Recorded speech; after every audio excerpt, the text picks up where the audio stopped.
পুরীতে এক তরুণী প্রতিদিন ভোরে উঠে নিজের হাতে করে খিচুড়ি রান্না করতেন।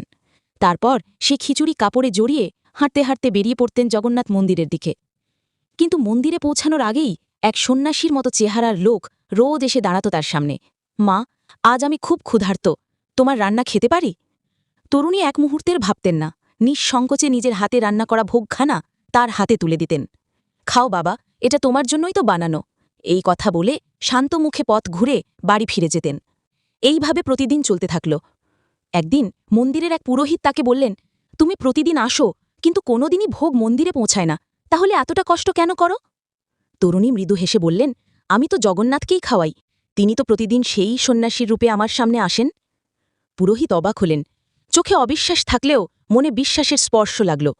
পরদিন তিনি লুকিয়ে দাঁড়িয়ে থাকলেন মেয়েটির পিছু পিছু কিছু দূরে।